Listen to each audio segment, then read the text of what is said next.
je me présente quand même, Jean-Marc Viry, donc je suis photographe dans une association, membre fondateur et président d'une association de photographes qui s'appelle Chambre à part, et qui, par ailleurs, j'ai une activité d'architecte urbaniste, et depuis 2006, je suis directeur du CAUE du Bas-Rhin, donc je suis un peu en complicité avec le CAUE local, là, avec Patrick.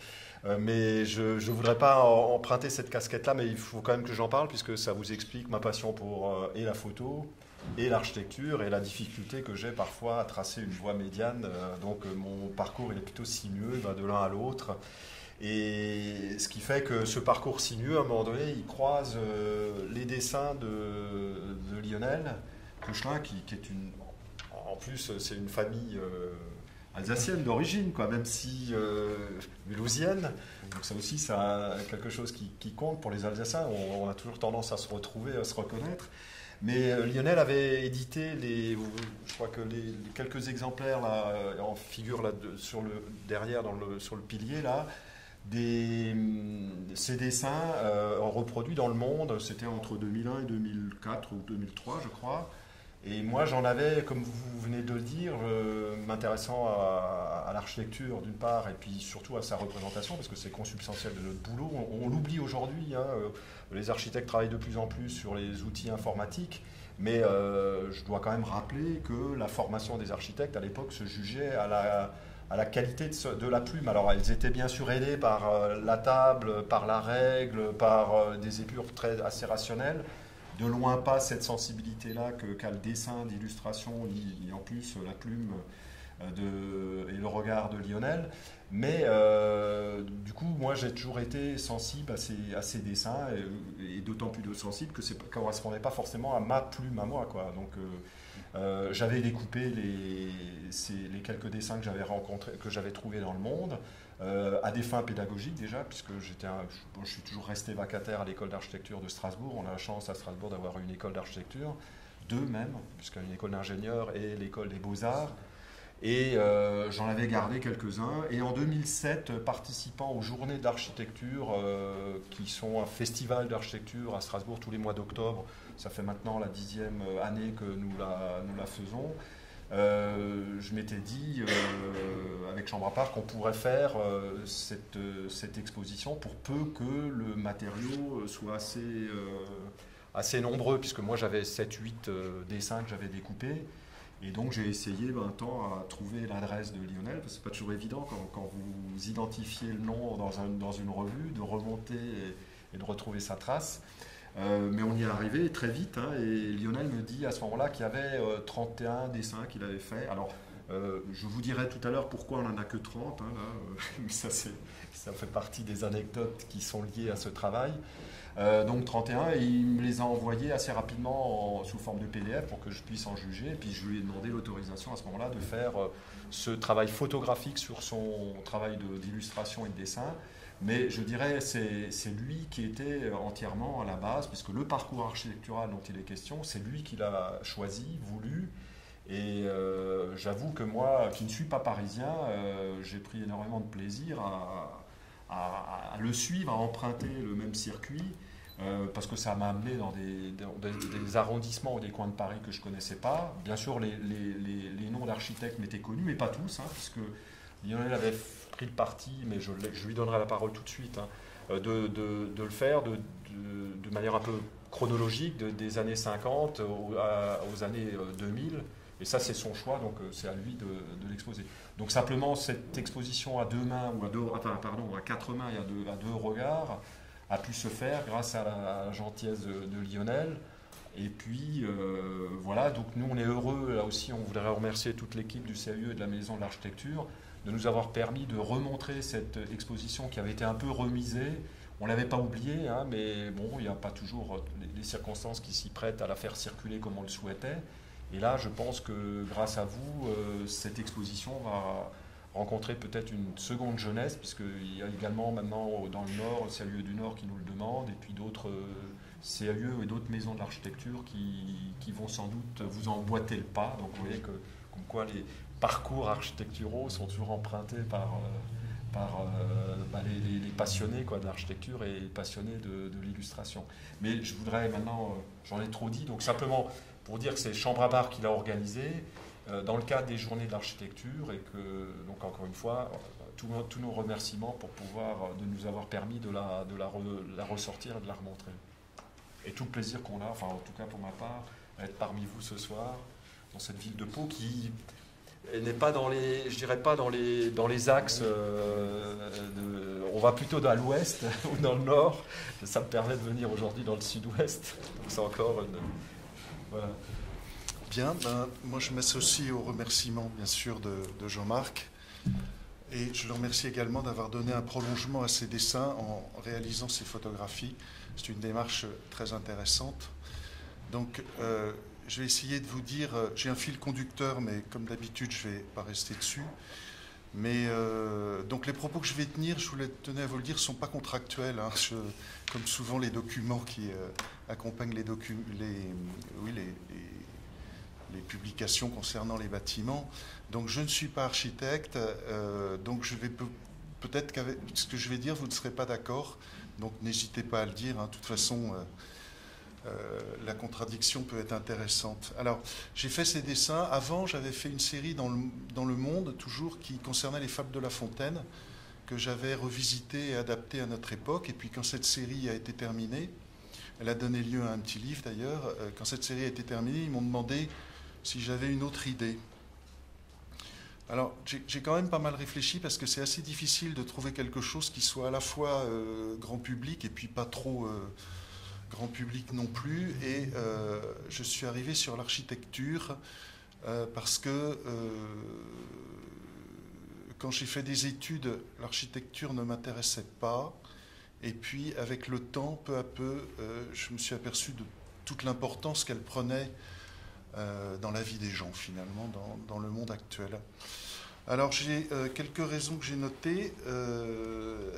La première raison, c'est que, oui, beaucoup de mes amis, quand je faisais des études de dessin, ont choisi de devenir architectes, en me disant, comme ça, ils se sentiraient beaucoup plus utiles à la société et beaucoup plus en prise avec elle qu'en faisant des dessins fantaisistes.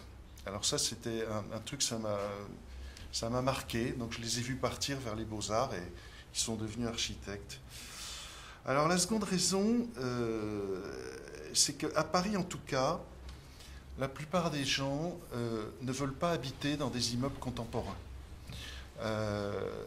Tout le monde, vraiment presque tout le monde veut habiter dans des immeubles haussmanniens, c'est-à-dire du siècle passé. Et je l'ai constaté encore il y a 10 ans, parce que pour des raisons familiales, je me suis occupé de la vente d'un appartement qui était dans un ensemble dessiné par Pouillon. Et il y avait des gens qui avaient rendez-vous, et en voyant l'immeuble, ils téléphonaient en disant « mais c'est cet immeuble, bon, bah, on ne monte pas ». Donc voilà, je m'interrogeais là-dessus, je me disais pourquoi ce goût du passé. Alors ça a changé un peu depuis une dizaine d'années avec les normes sonores, les normes d'isolation écologique et tout.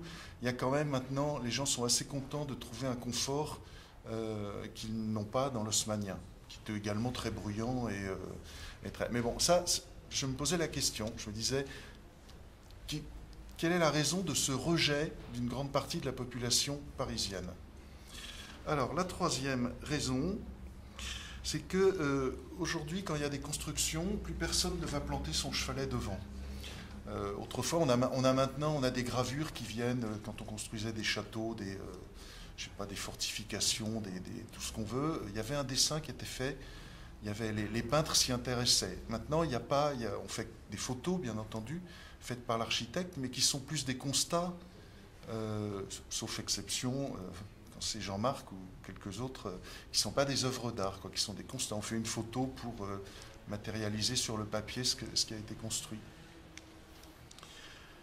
Et la quatrième raison, c'est que depuis 1950, je trouve qu'on peut classifier beaucoup moins facilement l'architecture. On peut classifier les années 40, qui sont un petit peu fantaisistes, rococo, côté opérette, souvent.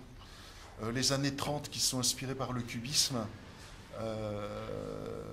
très nettement et qui ont une personnalité.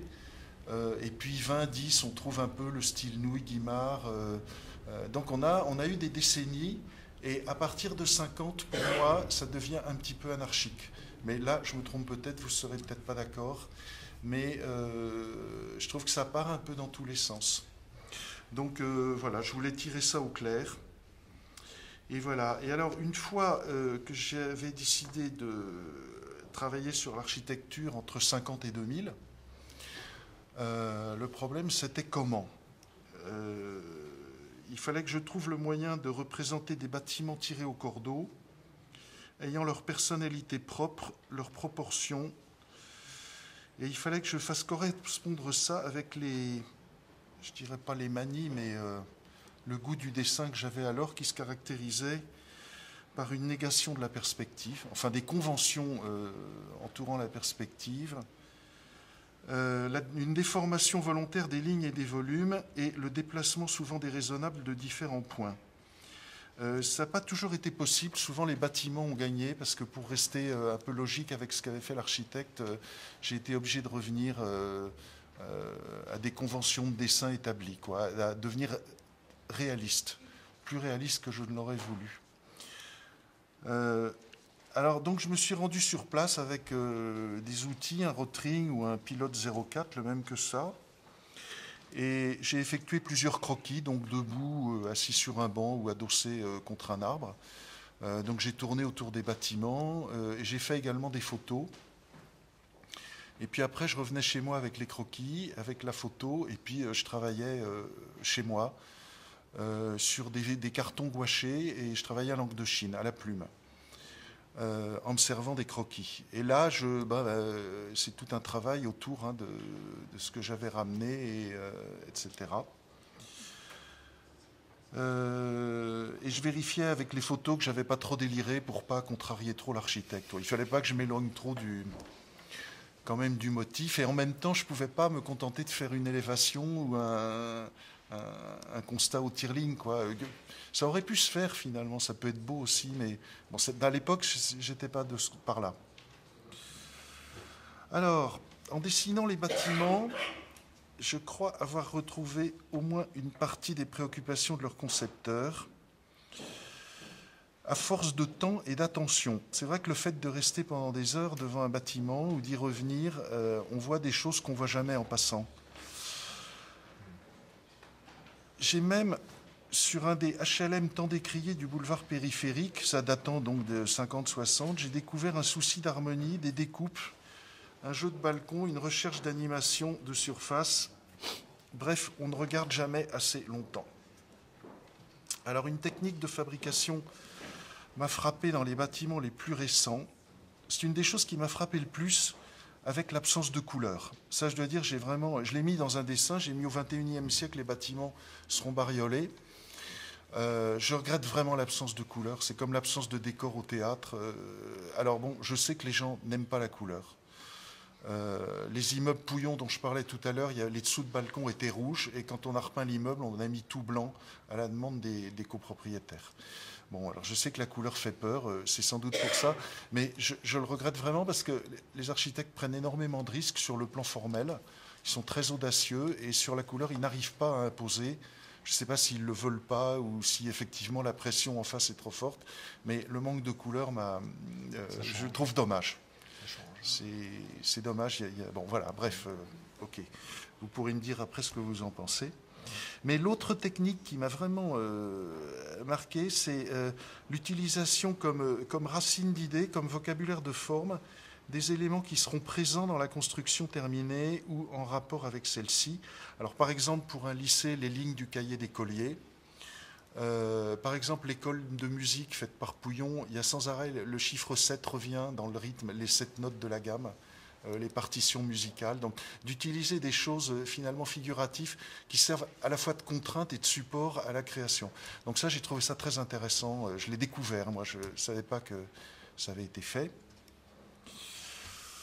Voilà, ou alors des masques pour l'ambassade d'Afrique du Sud. Vraiment, on voit que l'architecte s'est servi de pointes de Saguet ou de masques. Enfin, ça, c'est intéressant. Voilà.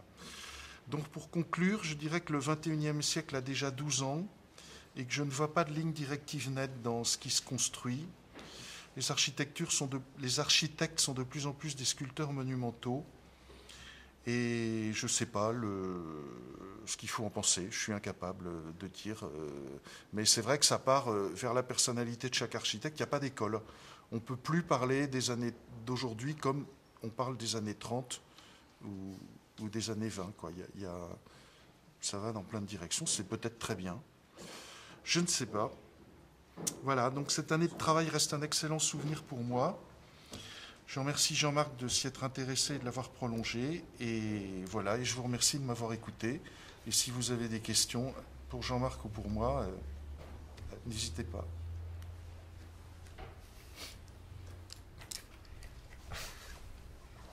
On vous laisse quoi? Des questions ou des contradictions, hein. Des fureurs. Pas de questions? Vous m'aviez demandé tout à l'heure, est-ce que c'était ça la réponse que vous attendiez, madame? Oui, ça va. Ça va. J'ai posé comme question comment il en était arrivé à dessiner. Oui, oui. Après, je peux continuer une question à partir de ce que vous venez de dire. Pourquoi pas de couleur dans vos dessins?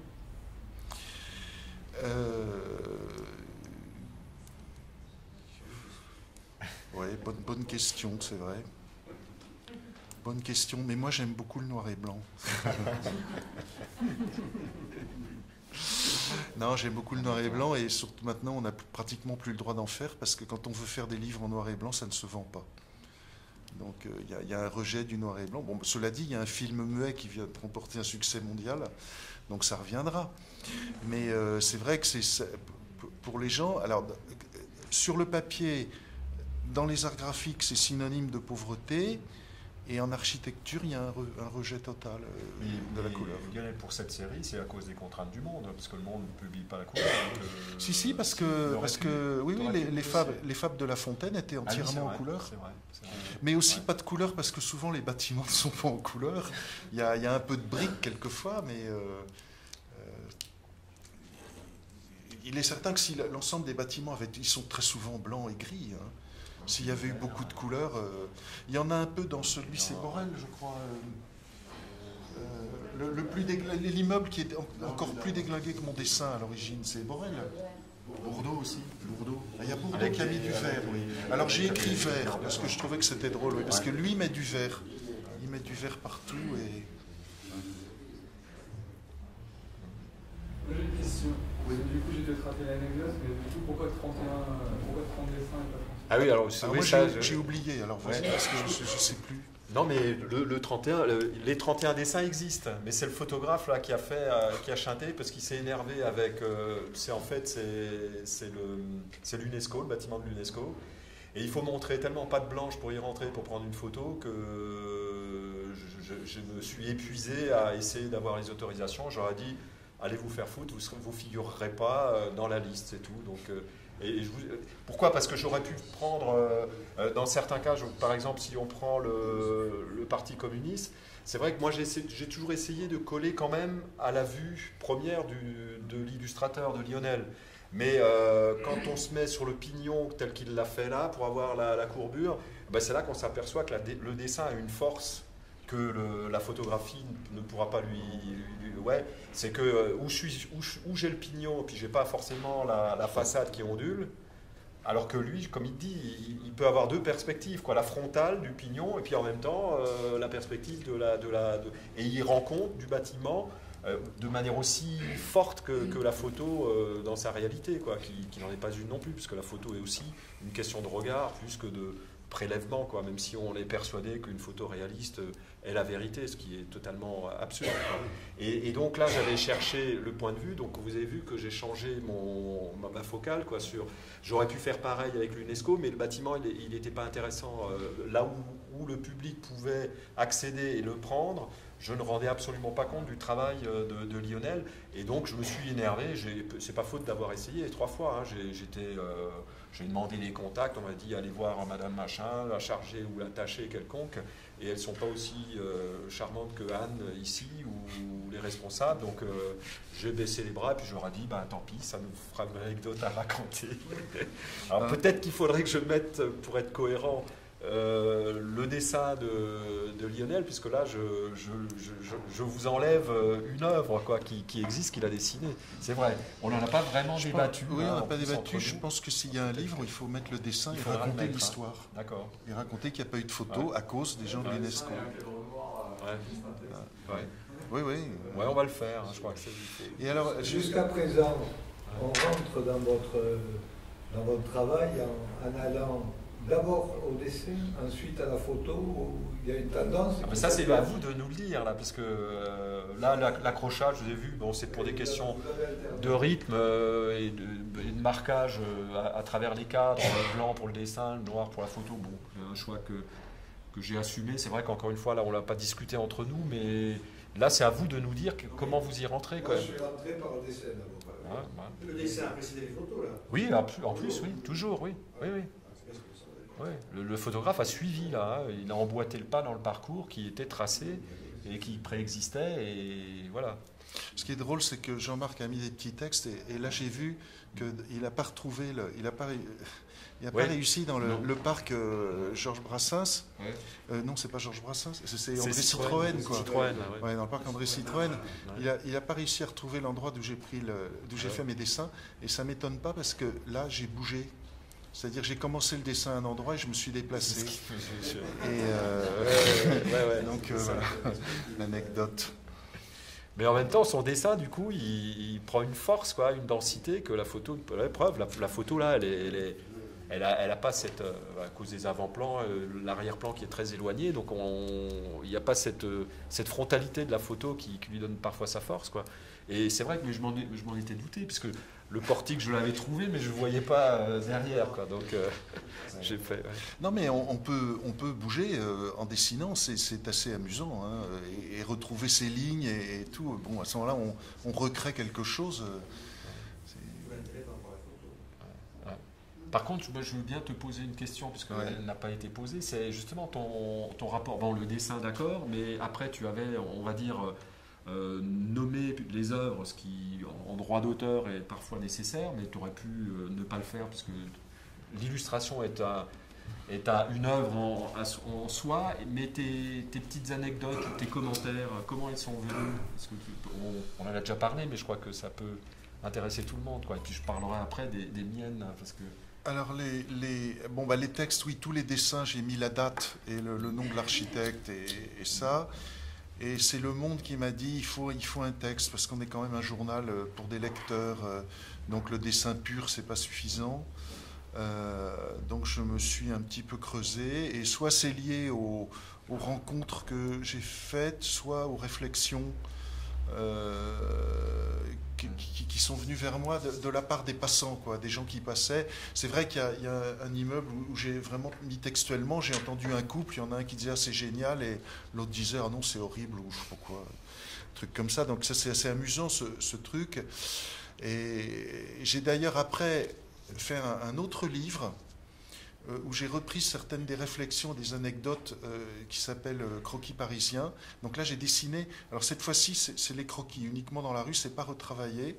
Et j'ai fait des dessins de Paris, du Paris plus ancien. Et là, il y a des textes plus longs qui racontent ce qui m'est arrivé en dessinant.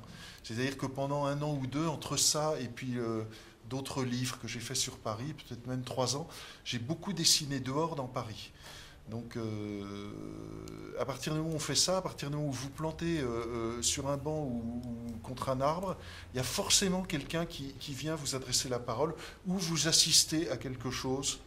Bon, c'est intéressant, voilà, et amusant souvent ou triste. Et donc voilà, les anecdotes, elles sont venues de là finalement, ou d'une petite réflexion. C'est vrai qu'il y a un endroit où j'ai parlé des rideaux en dentelle. Vous avez une construction contemporaine qui tient bien le coup et tout, et puis les gens n'ont pas pu s'empêcher de mettre les petits rideaux en dentelle avec les 2 écureuils qui se font coucou, et donc ça, faut le relever, quoi. Ou la fenêtre s'ouvre et le gars qui secoue ses miettes, quoi. Bon, le rideau à carreaux rouges et blancs, la gardienne du lycée casse souvent la façade comme fait l'architecte, ça c'est bien connu. Et le truc, c'est l'immeuble de la Poste, hein, c'est Gazo, je crois. Et là, je l'ai dit, c'est qu'en bas, il y a un commerçant, Oui. il y a un commerçant chinois qui vend de tout, quoi, des chapeaux, des conserves, et son étalage, quand même, bouffe pas mal l'immeuble. Hein. Bon. Et le photographe, lui, au départ, je ne voulais que montrer la photographie des œuvres qu'il avait dessinées. Mais il m'était arrivé très vite aussi des anecdotes quand j'ai été prendre, c'était parmi les premières, alors c'est le resto universitaire qui est emmailloté là, de filets de moineaux parce que les carreaux se détachent. Bon, ça c'est l'anecdote sur l'architecture. Mais je travaillais au moyen format, je travaillais avec un Mamiya 6-7 quoi, de format pour pas travailler à la chambre parce que c'était quand même un peu lourd. Idéalement, j'aurais voulu le faire à la chambre quoi, pour avoir... mais je me suis dit que pour rester quand même un peu en complicité avec le travail de l'illustrateur, je vais prendre un moyen format, mais j'aime pas trop les déformations de perspective. Donc dès que je pouvais monter sur quelque chose, pour éviter de trop basculer, je le faisais. Donc pour le resto universitaire, j'étais monté sur une boîte aux lettres de la Poste. Et puis, vous le croyez ou pas, mais il y avait une chance sur 10 000 ou je ne sais pas combien, statistiquement, pour qu'au moment où je vais déclencher, appuyer sur le déclencheur, le préposé à poste arrivait, c'est ce qui s'est passé, quoi. Donc le type, il me dit, attendez, bougez pas. Donc j'étais là en haut, il ouvre la boîte, il prend le courrier, il referme, et puis je dis, bon, c'est fini, je peux y aller, je prends ma photo, quoi. Donc vous voyez, il m'arrive. Et en Afrique du Sud, tu parlais des trucs, alors Afrique du Sud, pour moi, c'est les diamants, enfin les affaires, tu vois, l'or et machin. Il y a un slave derrière, SDF ou slave, enfin qui vient derrière moi et qui me fait le coup de l'anneau en or que vous venez de perdre. Ah monsieur, heureusement que je suis là, vous venez de perdre votre anneau. Alors un gros truc en or, soi-disant massif, quoi. Et puis j'aurais dû le remercier, rentrer et tout. Mais quand je connaissais le coup, je lui ai dit bon, ça va, je me connais, c'est pas la peine, on me l'a déjà fait, etc. Et ça, pendant que je faisais la photo, adossé contre le mur, parce que j'étais monté sur quelques racines pour gagner 40 cm, ça change tout quoi, pour la photo. Et le gars qui me bonimentait. Donc petit à petit, je me suis pris là aussi de jeu de raconter ces petits événements. Et puis de temps en temps, en tant qu'architecte, là aussi, le pas a pris le dessus. Comme par exemple la Parti communiste. C'est vrai que je ne peux pas m'empêcher de penser que c'est une fâcherie quoi, que de mettre pour le bâtiment qui est quand même appelé le bâtiment pour tous, quoi, enfin, hein, la maison pour tous, de mettre une barrière qui empêche de fouler ce magnifique jardin et de se rapprocher de la façade. Quoi. Donc derrière, là, il y a des fois des contrariétés quoi, et donc des propos là aussi. Donc je me suis trouvé très vite à faire le même jeu là, de commentaires sur les œuvres. J'avais une remarque, vous avez écorché par 2 fois Fernand Pouillon.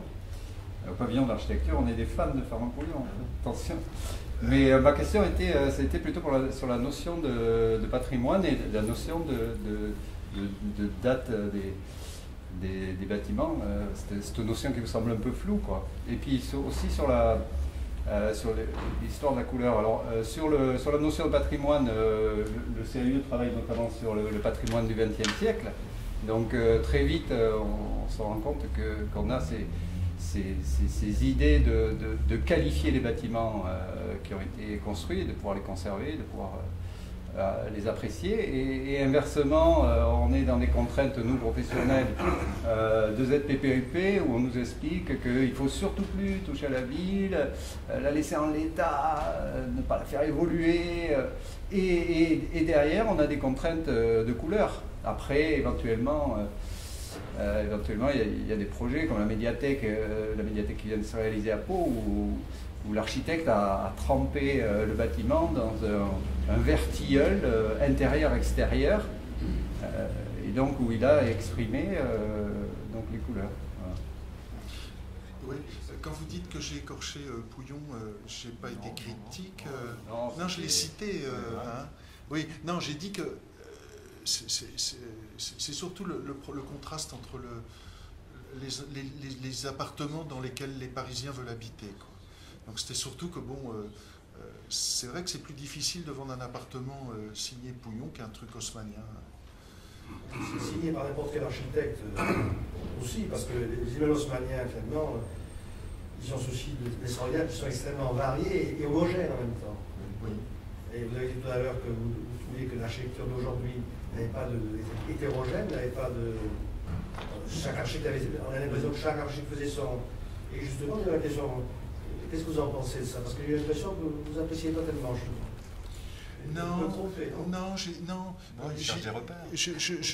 Je cherche et je me demande si c'est bien. Voilà, je me demande. Mais ça ne veut pas dire, je me demande aussi si c'est pas bien. Enfin, c'est pas une critique, c'est une interrogation et je crois que seul le temps pourra... juge de paix. Oui, c'est ça. Cela dit, si tu me permets, là, je m'étais promis de rester dans mon rôle de photographe, là, mais l'architecte reprend le dessus. Au CAUE du Bas-Rhin, j'ai eu 3 fois un journaliste qui souhaitait me rencontrer. Bon, il a pris sa retraite entre-temps, puisque le canard a été racheté, les DNA ont été rachetés, et puis donc ils ont fait valoir la clause de conscience et autres. Mais ce journaliste venait me voir en me disant que comment ça se fait, la production architecturale de ces dernières années, elle a tendance à s'homogénéiser, à se banaliser, ça devient des boîtes. Alors je dis, mais attendez, là il faut... Ah, et il mettait ça sur le dos du BBC, donc des bâtiments à basse consommation, de la réglementation, comme tu le disais et tout.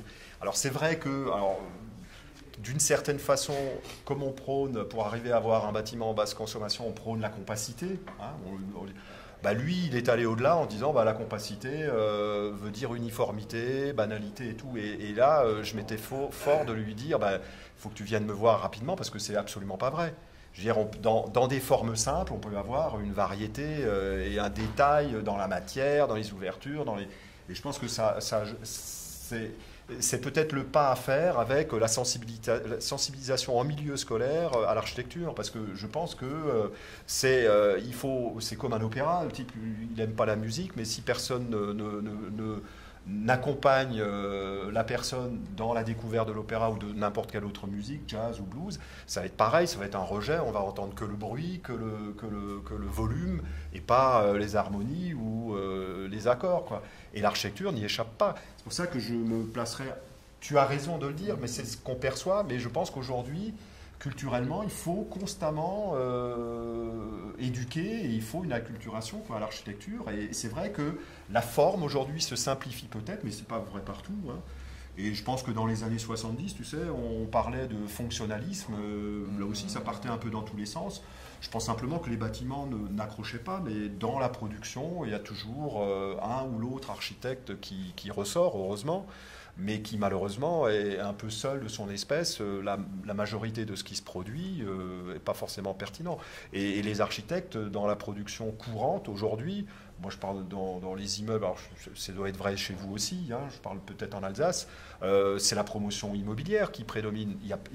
La promotion, les bâtiments qui sortent de la promotion immobilière, notamment en immeubles collectifs urbains, ne sont pas des œuvres d'architectes. Et c'est peut-être ça plutôt, tu vois, je veux dire, jusqu'à Pouillon et peut-être un peu plus loin, il y avait encore des architectes, et Pouillon en faisait partie, qui revendiquaient le travail de masse, parce qu'il a produit en masse du logement, mais il n'abdiquait pas sur son rôle d'architecte et d'auteur. Et ça se sent, même si c'est difficile après à revendre, mais là encore, je pense que dans très peu de temps, on verra que les logements que Pouillon a construits étaient extrêmement bien distribués, extrêmement bien conçus et vont finir par se vendre. Et là, on voit la patte de l'architecte dans cette production-là. Mais le courant fait que... Non, mais l'histoire de vente ou de pas vente, c'est une interrogation énorme, parce que ça interroge aussi sur le goût et la culture de l'acheteur. C'est pas, je suis pas critique, je suis pas critique envers les architectes. Je suis plus critique envers l'acheteur, les gens qui finalement se ferment et veulent même pas monter voir, quoi. C'est assez curieux, quoi. Mais ça ouvre l'interrogation même vers l'art contemporain, finalement,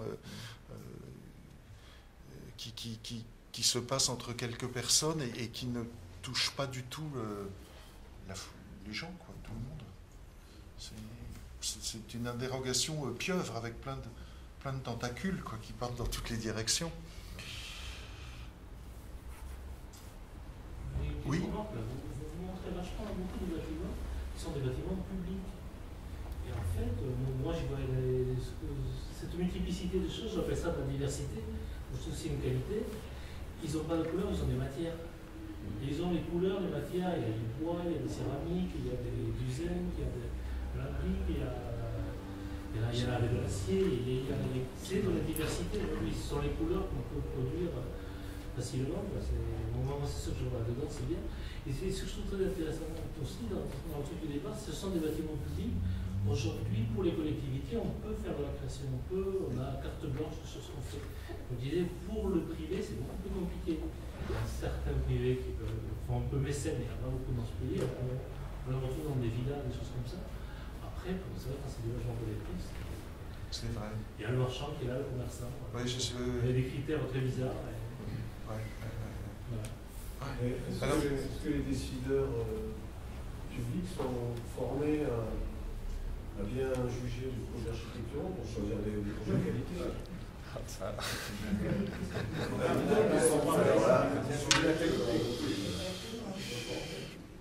Un sujet à qualité. Oui, ça c'est. Ouais. Mais sur la couleur, moi, je voulais revenir un peu là-dessus. Moi, je trouve quand même qu'aujourd'hui, la couleur revient dans l'architecture, hein, quand même assez fortement. À Paris, notamment, vous avez des ensembles entiers de logements sociaux. Alors, est-ce que c'est qui sont très, très fortement chargés, quoi. Le crépi est rouge.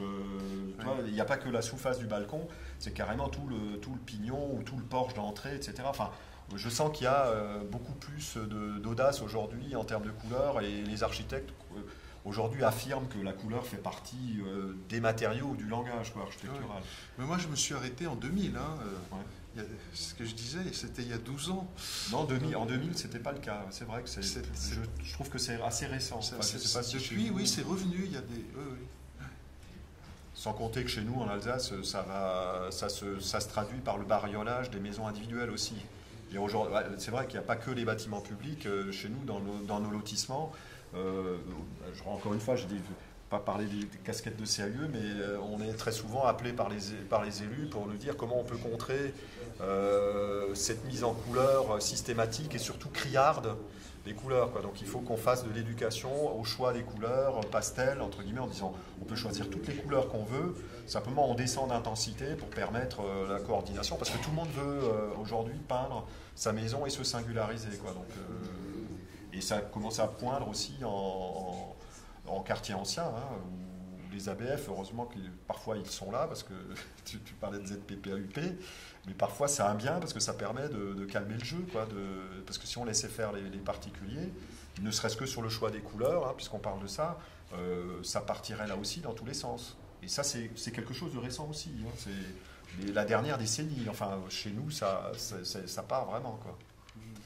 Mais sur l'acculturation des pouvoirs publics, c'est vrai que il y a peut-être le travers français, quoi, des concours d'archi, parce que vous savez bien que tous nos bâtiments publics, pour choisir l'architecte, on en passe par la phase concours, hein, et que je dirais l'analyse des projets pendant la phase concours n'est pas forcément le meilleur endroit pour débattre de la culture architecturale, quoi, puisque ça se fait entre élus, de la commission d'appel d'offres, hein, pas forcément les gens les plus avertis des choses architecturales. J'ai rien contre les membres de la commission. Au contraire, ils se forment à travers ça, mais ça met du temps et les débats ne sont pas toujours très intéressants, quoi. Et puis si on souhaite faire le plus grand monde, on va rencontrer une moyenne systématiquement. Ouais. Il y a des grands archis, on leur donne une consigne, on les laisse faire. Si les décideurs publics décident de prendre un parti pris, il faut qu'ils soient armés en arguments. Mais après, je pense que c'est aussi à l'auteur lui-même, enfin l'architecte auteur du projet, de défendre ses convictions, ses choix, et c'est pas toujours évident, ça, hein. Moi, j'ai fait pas mal ma carrière en partie aussi dans la fonction publique. J'ai bon nombre d'architectes qui sont incapables d'expliquer leur propre architecture. Vous leur demandez pourquoi vous avez choisi ça, pourquoi tel matériau ou tel truc. Vous n'avez pas toujours une réponse pertinente, quoi. Donc, si c'est la fin, c'est bon. C'est pas mal, parce que je me sens que d'autres qui parlent beaucoup. Et qui. Oui. Hein, tu vois ce que je veux dire ? Ouais. Oui, j'ai vu un ensemble d'immeubles à Bayonne, c'est pas très loin, non ? Les fameuses maisons en bois, là. Vous avez pas connu ce...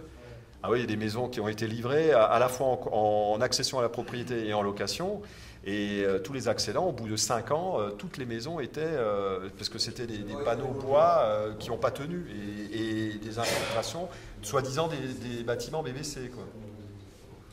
Ah oui, une vraie cata en 5 ans, quoi. J'ai jamais vu ça. Et là, c'est grave. Comment on rattrape ça?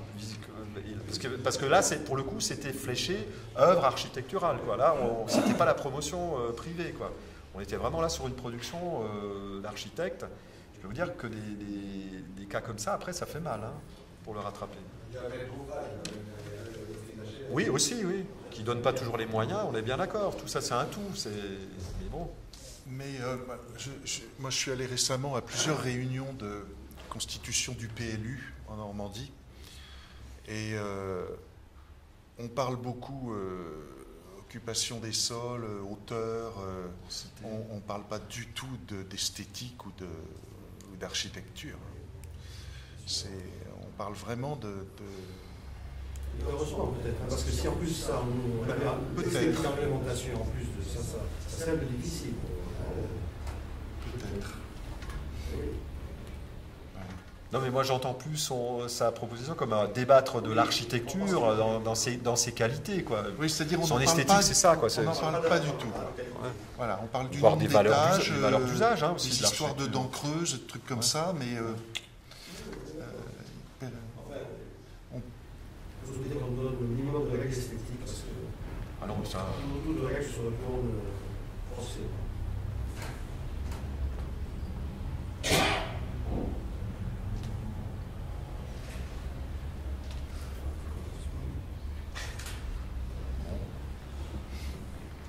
J'ai pas reçu une brique sur la tête, c'est déjà ça.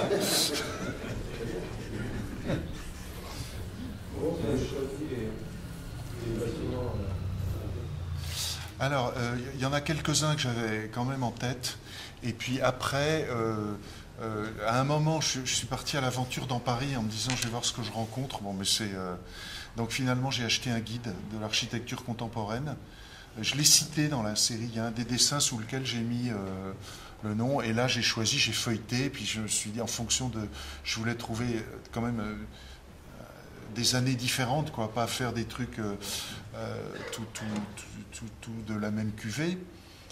Et bon, ben voilà, ça s'est fait comme ça, un peu en fonction aussi de l'originalité des trucs. Je veux dire, les choses qui m'ont le plus ahuri, c'est les orgues de Flandre. Quand on arrive en bas et qu'on voit ça, c'est quand même quelque chose d'ahurissant. Hein, et puis la caserne de pompiers, qui est, là j'ai un peu triché, elle est un tout petit peu de l'autre côté du périphérique, elle est un tout petit peu en banlieue, bon, très proche. La caserne aussi, c'est quand même un truc qui se pose là, quoi. Voilà, ça, c'est intéressant, hein, parce que ça vient déjà du passé et ça traduit une recherche, une prise de position. Déjà, c'est de la sculpture. Déjà, c'est de la sculpture. Mais sur les orgues de Flandre, c'était assez intéressant parce que c'est comme toujours, il y a le même effet. C'est un grand ensemble qu'on pourrait comme ça rejeter à première vue. Mais quand moi j'étais en train de faire les photos, il y a un jeune du quartier qui devait avoir la trentaine qui est venu me voir, me disait vous êtes architecte. Alors, je lui dis, alors que j'aurais pu me demander si j'étais photographe là, et bon, je lui dis oui, puis il commence à me parler de tout l'historique de la cité. En fait, c'était quelqu'un qui avait suivi des visites architecturales, machin, qui s'était imprégné, puis et c'est lui qui m'a notamment fait savoir, parce que j'ai dû le savoir, mais je l'avais oublié, que le plan masse vu d'en haut, des trucs, est un peu carapace de tortue, quand on le voit avec des X300. Et bon, et le gars, il avait une connaissance complète de sa cité, et visiblement un attachement, quoi, réel, quoi, donc, comme quoi... tu vois, il y a des ensembles comme ça il n'est pas trop dégradé, quoi. Il y a une vraie vie de quartier au pied, là, dans les espaces publics qui existent. Il y a les gens qui y vivent, y sont. Donc, là encore, faut être très prudent. Et c'est vrai qu'il faut visiter ces endroits-là, quoi, pour voir comment ça y vit.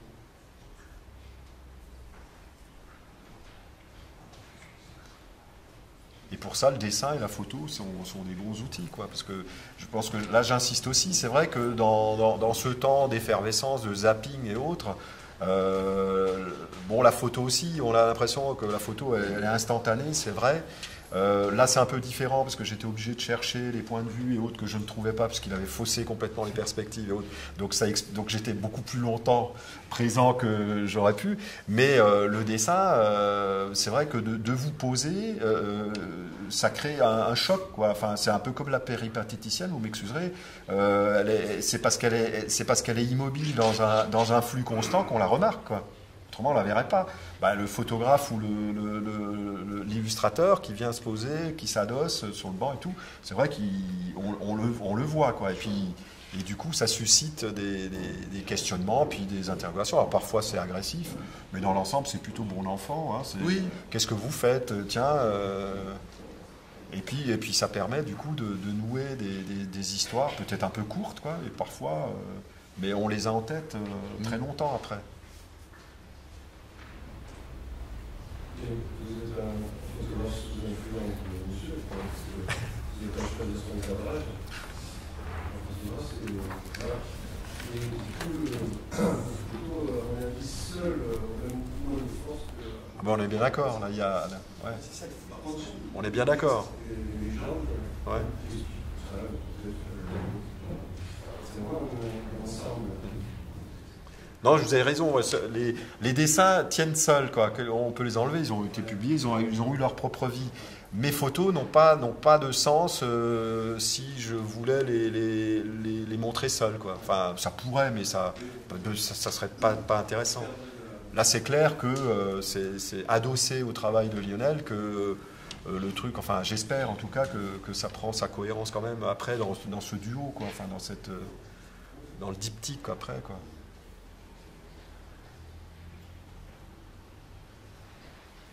On va écouter si on n'a pas d'autres questions.